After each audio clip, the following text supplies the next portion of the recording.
Nah, di samping gua udah ada mobil yang sangat mewah di zamannya. Ini adalah Toyota Crown tipe Royal Saloon tahun 2000. Kebetulan unit yang kali ini agak langka karena warnanya itu champagne. Warna itu udah jarang banget di jalan, guys. Nah, untuk harga kalian bisa dapatkan di angka 40 sampai 60 jutaan tergantung kondisi. Karena memang bisa dibilang harga mobil ini tuh udah gelap banget, guys.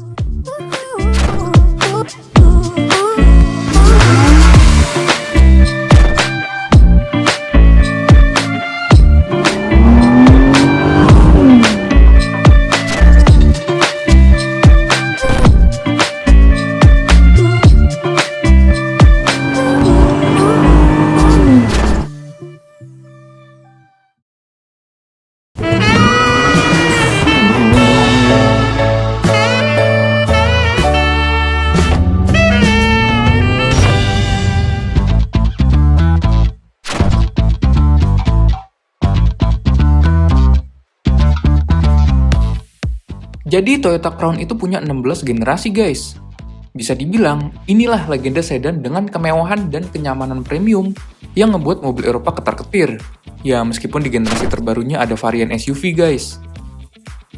Toyota Crown yang kita review ini masuk generasi ke-8 yang secara global diproduksi dari tahun 1987 sampai tahun 2000. Tapi di Indonesia sendiri masuklah di tahun 88 dengan 2 varian guys, yaitu Super Saloon untuk tipe bawah dan Royal Saloon untuk tipe atas. Pilihan mesinnya hanya 1 GFE 2000cc 6 silinder. Nah, menurut gua, facelift terniat terjadi pada tahun 1991 karena dari bodinya yang serba mengotak, sekarang jadi lebih mengkapsul dan modern. Pilihan mesinnya juga nambah nih guys. Selain 1 GFE 2000cc, ada yang pakai 7 MGE 3000cc 6 silinder dan 2 JZGE 3000cc 6 silinder. Bisa dibilang ini merupakan sedan yang proper untuk kenyamanan, karena punya mesin yang halus, fitur yang banyak, dan yang paling impresif, suspensinya yang lembut banget. Nah, karena ini yang faceliftnya, jadi bilangnya Crown Lexus guys. Kalau yang sebelumnya itu Crown Robot. Jadi bisa dibilang faceliftnya itu niat banget. Nggak sekedar ganti aksesoris lampu atau apa. Nah, ini benar-benar ganti muka guys. Jadi udah mulai modern. Nah, untuk lampu dia masih bohlam, terus grillnya dia nyambung dari lampu ke lampu. Dan yang unik, dia ada parking pole guys di sini guys. Buat beberapa orang ini bisa dibilang batu akik lah sebutannya. Terus dia enaknya juga udah punya fog lamp, jadi ngebantu banget saat kabut guys. Nah, sekarang kita lihat mesinnya guys. Nah, enaknya dia kap mesinnya udah ada hidrolik dan hidroliknya masih kuat. Karena biasanya kalau yang udah lemah dia naiknya akan susah. Nah, untuk mesin dia pakai 2 JZGE ya. Dia itu 6 silinder, udah injeksi, tenaganya itu sekitar 240 sampai 250. Nah, itu lumayan gede lah buat dipakai harian. Terus untuk bensin ya bisa dibilang standar lah ya. Dalcott 1617 untuk keluar kota ya 19 bisa lah. Terus untuk transmisi dia pakai 4-speed automatic guys. Karakter mesin ini dia itu bukan kenceng banget gitu, bukan, tapi lebih ke kehalusan dan torsi yang instan. Enak banget jadinya. Di bagian samping ini bentuknya bener-bener mengkapsul ya sesuai dengan tahunnya.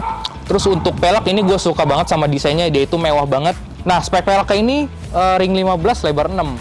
Terus enaknya dia suspensinya udah full independent guys. Jadi ketika lewat jalan-jalan yang bergelombang, mobil itu tetap anteng. Nah, di samping sini juga ada spion yang dia pengaturannya udah elektrik dan udah electric retract juga.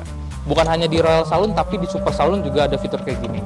Di sini terlihat ada set body molding sewarna dengan body yang ada list chrome-nya nih guys. Jadi kelihatan lebih mewah aja kalau menurut gua. Nah, di bagian belakang sini kurang lebih sama kayak bagian depan. Jadi bentuknya itu mengkapsul. Terus dari lampu, garnish lampu itu nyambung guys.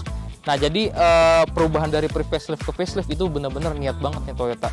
Nah, terlihat juga di sini ada tipenya ya, Royal Saloon. Di sampingnya ada spesifikasi mesinnya 3000cc inline-six. Di sini ada emblem Toyota Crown-nya nih guys. Nah, karena ini versi yang CKD, jadi lampunya ini atasnya merah, bawahnya warna sen ya. Kalau misalnya yang CBU, dia itu lampu sennya di pojok dan lampu mundurnya itu samping garnisnya guys.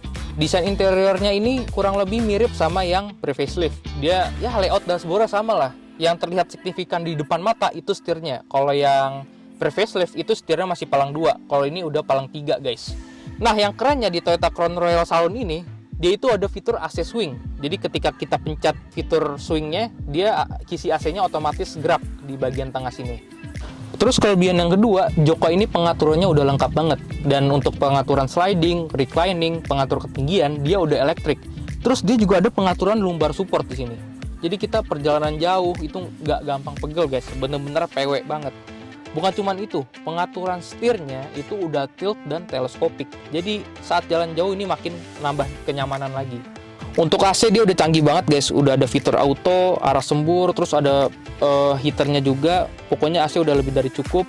Uniknya di transmisinya ini ada fitur ECT guys. Jadi fungsinya itu buat ngerubah respon transmisi. Jadi ada normal, ada power. Ketika lo pencet power, jadi respon transmisinya itu lebih sigap guys. Cocok banget nih buat narik-narik. Nah ini menurut gue posisi yang cocok kalau naik Toyota Crown. Anda harus duduk di belakangnya karena ini bener-bener nyaman banget guys. Memang dia untuk legroom biasa aja, cuman joknya ini bener-bener kayak sofa guys, empuk banget. Terus bahan bludrunya itu halus dan di sini ada hand gripnya.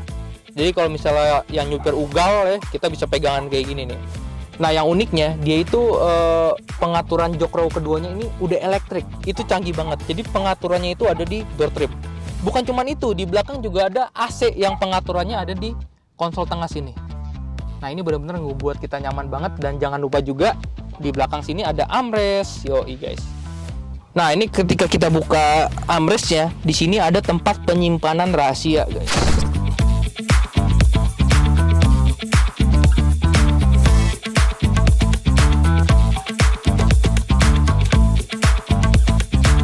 Halo guys, sekarang gue lagi test drive mobil ini, Toyota Crown ya, tahun 2000, tipe Royal Saloon. Jadi mobil ini tuh bener-bener spesial banget karena memang senyaman itu guys. Bukan cuma penumpangan doang yang nyaman, tapi rasa nyetir ini juga nyaman. Pertama gue mau dari bahas kaki-kakinya, suspensi mobil ini. Karakter suspensi mobil ini bener-bener empuk pol, enak pol. Jadi bukan kayak bantingan ya, mobil tuh tetap lempeng gitu aja. Kalau misalnya speed bump nih, ini bener-bener kayak nggak berasa gitu. Tuh, getarannya minim dan kalau lihat posisi tidur empuk banget mon. Bantingannya itu bukan kayak dibanting, tapi ditaro. Mobil tuh tetap empuk banget. Pas lewat polisi tidur tuh empuknya empuk ngayun guys. Kan ada empuk yang rigid, ada empuk yang stiff, sama empuk yang ngayun. Nah ini salah satu empuk yang ngayun. Tapi konsekuensinya dengan karakter suspensi seperti ini, mobil ini agak limbung kalau di tol ya, kalau misalnya lagi kecepatan tinggi gitu. Cuman ya wajar lah, kan ini mobil ini diciptakan bukan untuk kebut-kebutan, tapi untuk kenyamanan penumpang di bagian belakang gitu guys. Soal mesin, ini kan pakai 2JZ. Gimana rasanya bang? Yang gua rasain sebenarnya karakter mesin ini tuh lebih ke halus ya. Halus, tenaganya nggak habis-habis dan reliability-nya itu bagus gitu. Bukan untuk high speed atau buat drag gitu, bukan. Karena karakter dari mesin 2JZ ini saat kita tol gasnya dalam, itu tenaganya linear, halus, dan torsinya ngisi gitu guys. Jadi bukan wah kenceng gitu, bukan. Nah tenaga mobil ini tuh lebih ke linear gitu, jadi flat gitu, khas NA. Karena ini kan 2JZ nya yang NA juga kan. Jadi powernya pas lah ya, 240 udah lebih dari cukup untuk dalam kota. Kurang lebih akselerasinya kayak gini nih.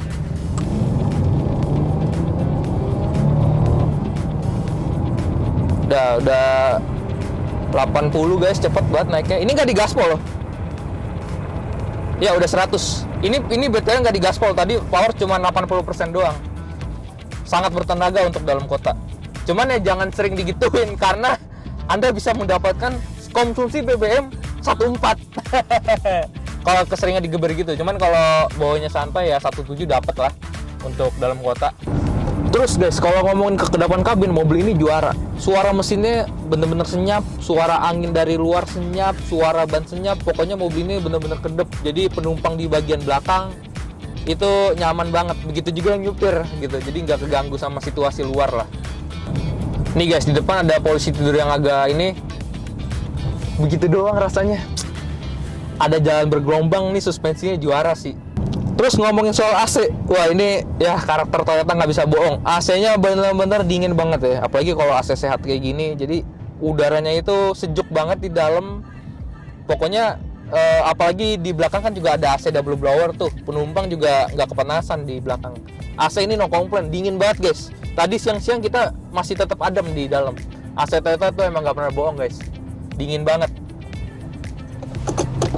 Oke guys, jadi kesimpulannya mobil ini tuh sangat nyaman untuk dipakai sehari-hari, buat supir, buat penumpang. Tapi Anda nggak masalah sama konsumsi BBM ya. Terus hal yang harus diperhatikan kalau sebelum beli mobil ini, kalian jangan kaget ya dengan harga perintilan, karena bisa dibilang ini tuh mobil hobi guys. Menurut gue juga mobil ini tuh cocok banget buat keluar kota gitu, karena pas cruising di high speed, mobilnya anteng dan putaran mesinnya itu rendah. Nah itu dia yang bagus dari Toyota Crown. Jadi itu mesinnya nggak berasa disiksa gitu. Maklum 3000 cc kan. Terus dia juga punya matic yang halus gitu. Jadi perpindahan giginya sama sekali nggak berasa. Terus ngomongin pajak, mobil itu kisaran 900 sampai 1,3 tergantung wilayah. Menurut gua masih sangat murah banget, apalagi dengan mesin 3000 cc ini. Tapi karena kepentok tahun, jadi ya di bawah 1,5. Keren banget. Oke guys, sekian review dari gua. Sampai jumpa di video selanjutnya. Dadah.